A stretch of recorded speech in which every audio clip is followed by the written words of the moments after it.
Assalamualaikum warahmatullahi wabarakatuh. Halo, nama saya Dr. Syahidatul Wafa, spesialis penyakit dalam. Saya staf Divisi Metabolik Endokrin, Departemen Ilmu Penyakit Dalam FKUI RSCM. Pada kesempatan kali ini saya akan memperagakan teknik suntikan subkutan dan intrakutan. Untuk teknik suntikan subkutan, kita menggunakan obat insulin salah satunya yang sering digunakan dalam praktik sehari-hari. Sebelum saya memperagakan mengenai teknik injeksi subkutan, saya akan menjelaskan terlebih dahulu mengenai lapisan-lapisan yang ada di kulit. Kita lihat di manekin ini, dapat juga terlihat pada layar. Jadi kulit itu terdiri dari beberapa lapisan. Yang pertama adalah lapisan kulit itu sendiri, yang terdiri dari lapisan epidermis dan dermis. Tebalnya adalah sekitar 2 mm, dapat dilihat di sini memang tipis ya lapisan kulit kita. Dan di bawahnya ada lapisan subkutan atau lapisan di bawah kulit. Dapat dilihat bahwa tebalnya bervariasi.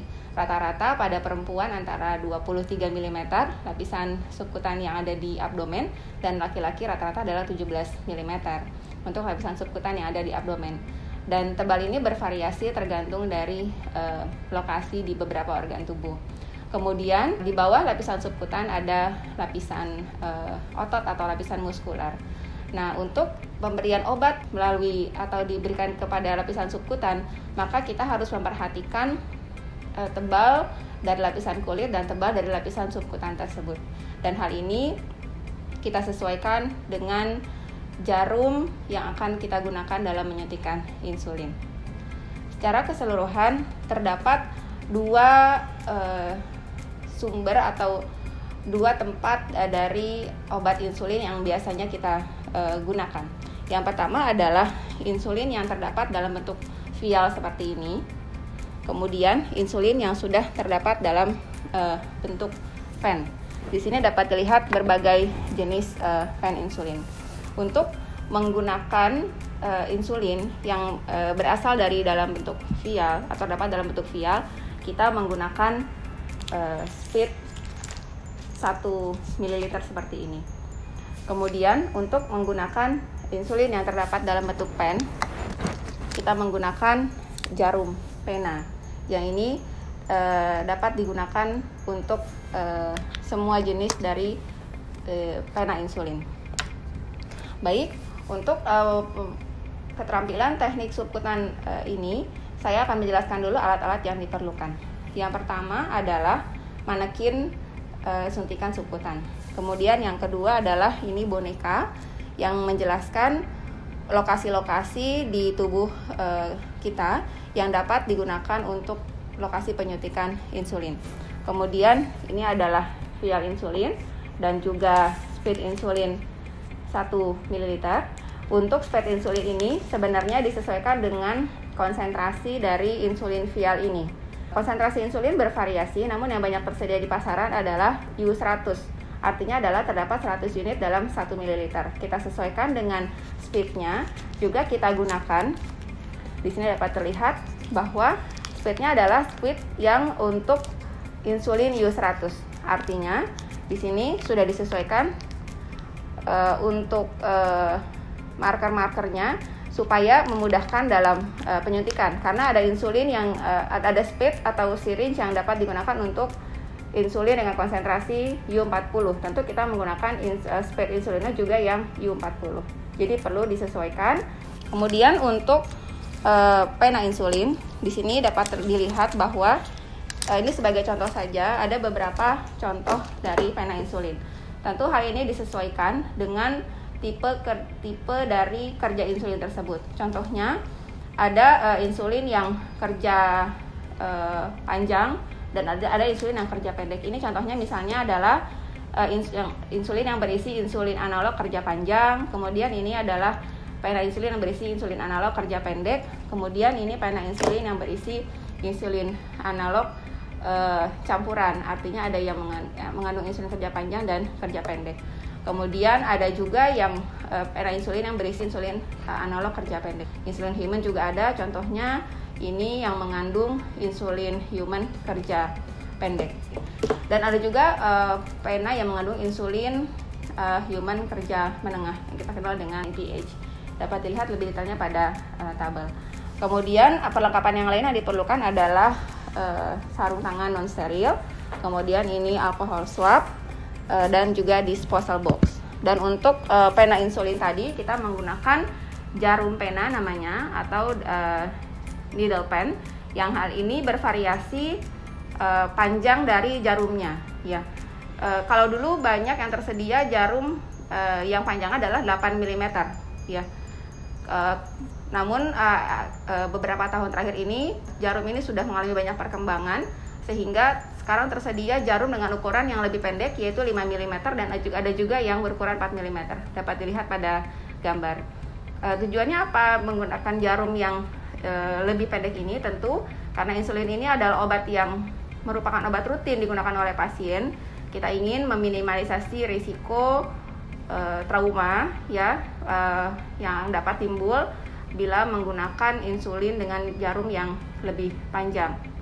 Baik, saya mulai untuk teknik keterampilan injeksi subkutan. Setelah kita memeriksa kelengkapan alat, kita akan melakukan penjelasan kepada pasien teknik yang akan digunakan. Selamat pagi Bapak Ibu, nama saya Dr. Wafa.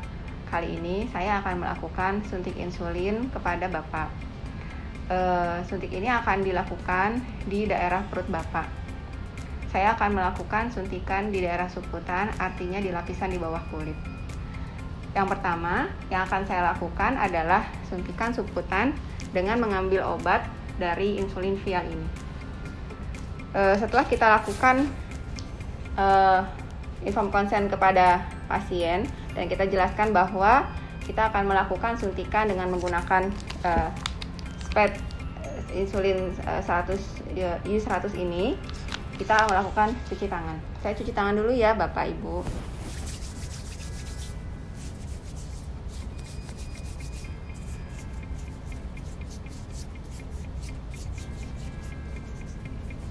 Setelah kita cuci tangan, kita menggunakan sarung tangan non steril. Untuk sarung tangan non steril ini sebetulnya biasanya digunakan di fasilitas kesehatan untuk menghindari resiko infeksi nosokomial. Bila pasien menyuntikkan insulin untuk dirinya sendiri, tidak harus menggunakan sarung tangan non steril ini. Kemudian kita berhadapan dengan manekin injeksi ini. Misalnya ini adalah perut pasien. Untuk tindakan asepsis dengan menggunakan alcohol swab tidak merupakan hal yang mutlak digunakan. Misalnya kita sudah pastikan kondisi kulit pasien bersih, tidak ada ulkus, tidak ada luka, kita dapat langsung menyuntikkan insulin, artinya tidak harus membersihkan dengan alcohol swab seperti ini. Namun bila diperlukan dapat digunakan. Kemudian kita ambil insulin vial ini, dan ini adalah syringe insulin U100. Dapat dilihat di sini bahwa panjang jarumnya adalah 8 mm. Seperti tadi saya sampaikan bahwa tebal dari jaringan subkutan ini rata-rata pada wanita adalah 23 mm untuk daerah abdomennya, sedangkan pada laki-laki adalah 17 mm.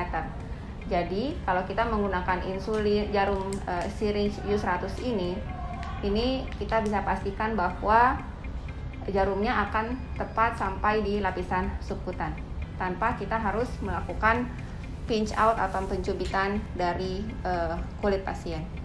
Namun pada kondisi kita menggunakan jarum yang panjangnya cukup panjang karena keterbatasan, kita perlu melakukan pinch out sedikit supaya kita menghindari jarum itu masuk ke lapisan muskular.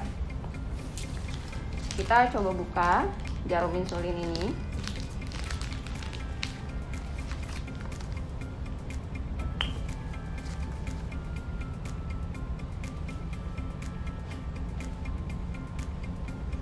Kita cek dulu. Kita lihat dulu ini insulinnya. Bila memang sudah cukup homogen, kita tidak lakukan homogenisasi. Bila misalnya kita rasa ini kurang homogen, ya kita bisa lakukan homogenisasi dengan diputar seperti ini atau dilakukan pengocokan secara perlahan. Kemudian tadi kita sudah buka jarum insulinnya. Kemudian yang penting ini adalah posisinya harus tegak lurus antara jarum insulin ini dengan vial insulin. Kemudian kita bisa masukkan jarumnya ke dalam botol vial insulin. Kita tarik sesuai dengan dosis yang kita perlukan. Strip dosisnya diupayakan menghadap ke kita supaya kita bisa yakin benar berapa jumlah dosis yang diambil. Bisa dapat lihat di sini saya mengambil 10 unit insulin. Jadi di sini sudah terlihat garis-garis dari 10, 20 dan seterusnya sampai 100. Artinya itu sesuai dengan unit insulin yang kita ambil dari vial. Setelah itu kita keluarkan jarumnya. Kemudian kita siap untuk penyuntikan. Tadi seperti saya sampaikan, tidak perlu untuk melakukan pencubitan. Kita coba fiksasi saja kulit yang akan kita lakukan penyuntikan. Saya suntik ya Pak ya. Suntik secara tegak lurus. Kemudian kita dorong pistonnya, kita tunggu sampai 10 detik. 1, 2, 3, 4, 5, 6, 7, 8, 9, 10. Kemudian kita keluarkan lagi jarumnya.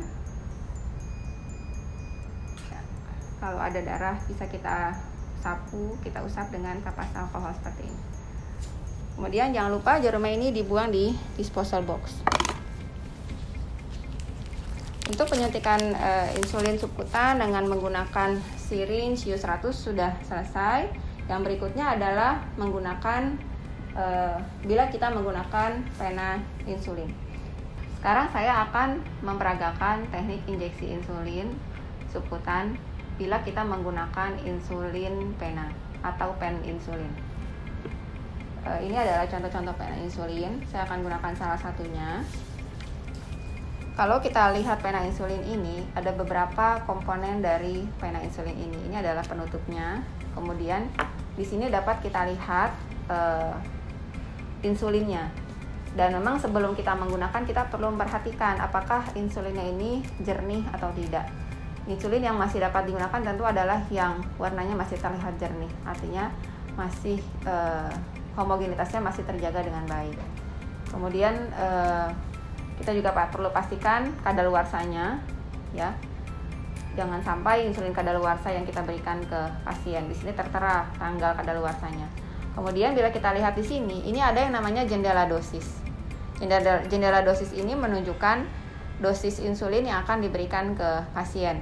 Tentu kita berikan sesuai dengan dosis yang ditentukan oleh dokter. Kemudian ini ada pemutar, ya, alat pemutarnya yang dapat digunakan untuk menyesuaikan dosis insulin yang akan diberikan ke pasien. Ya, bila kita ingin memberikan dosis insulin yang kita inginkan, diputarnya searah jarum jam. Ya. Kemudian ini adalah piston untuk penekannya di ujung seperti ini. Hampir rata-rata seluruh pena insulin komposisinya sama seperti itu. Ini adalah jarum insulinnya. Setelah kita buka, ya, penutup luar dari pembungkus dari jarum penanya.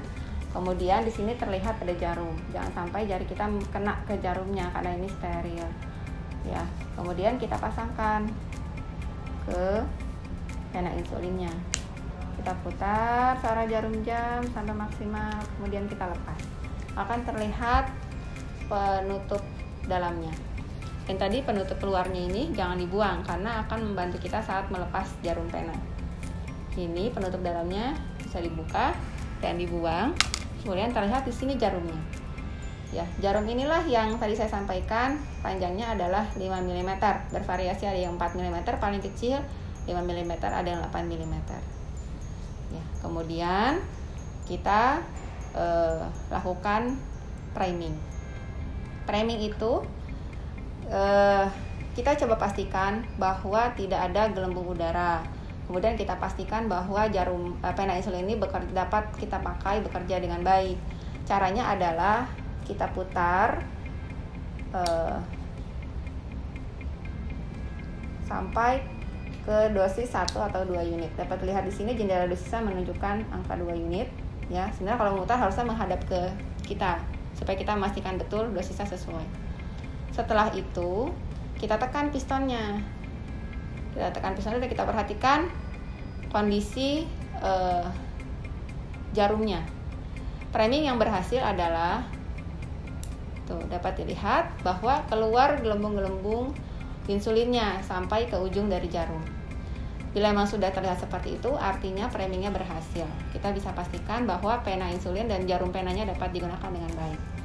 Kemudian kita putar penanya ini ya, sesuai di tombol di bagian pengaturnya ini, bagian pemutarnya.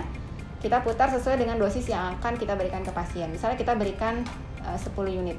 Kita putar sesuai dengan dosis tersebut. 1, 2. Nah, jadi 1 kali truk itu 1 unit. Hal ini sebenarnya berguna juga untuk pasien-pasien tunanetra. Jadi dia bisa memperkirakan berapa unit yang diberikan gitu ya. Misalnya dia menyuntikkan sendiri. 1 truk itu 1 klik seperti itu ada 1 unit. Misalnya di sini kita berikan 10 unit ya. Jadi dapat dilihat di sini ini ada garisnya dan ini menunjuk sesuai dengan dosis yang kita inginkan. Saat menyuntik jangan lupa ya bahwa jendela dosis ini menghadap ke kita sebagai dokter yang menyuntikkan ke pasien. Kemudian kita lakukan penyuntikan secara tegak lurus.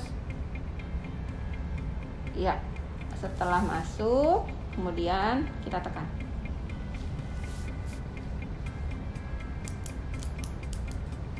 Sampai ini kita lihat sampai kembali ke angka 0. Artinya kita sudah pastikan semua dosisnya masuk ke dalam kulit pasien. Setelah itu kita tunggu sampai 10 hitungan. 1, 2, 3, 4, 5, 6, 7, 8, 9, 10. Kemudian kita angkat jarumnya ya.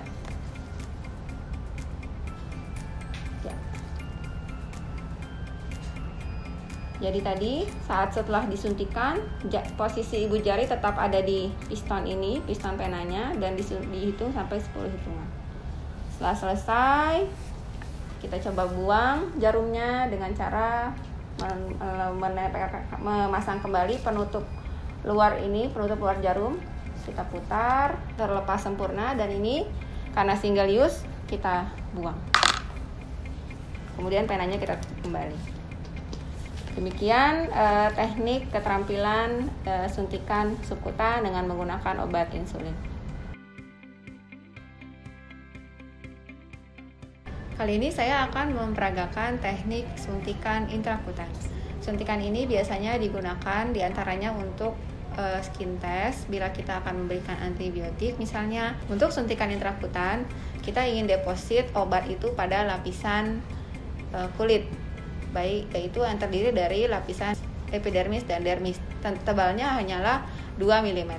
Oleh karena itu dalam melakukan suntikan intrakutan ini kita upayakan betul supaya jarum insulinnya tidak sampai masuk ke lapisan subkutan. Caranya adalah dengan memposisikan jarumnya secara paralel dengan lapisan kulit, dan kita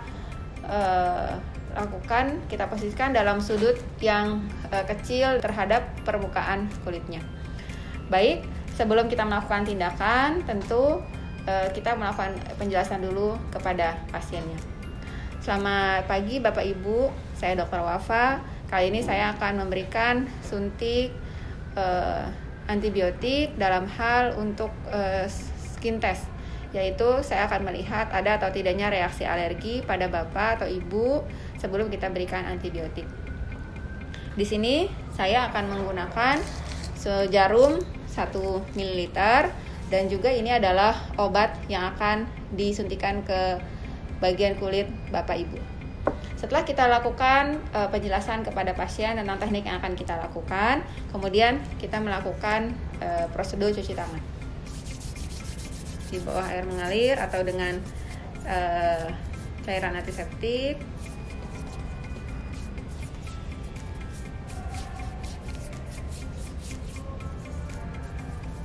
Kemudian setelah kita pastikan bersih, kita menggunakan sarung tangan yang non steril.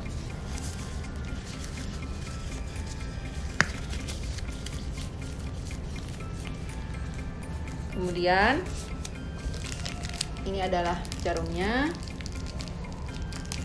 Sini jarum 1 mili.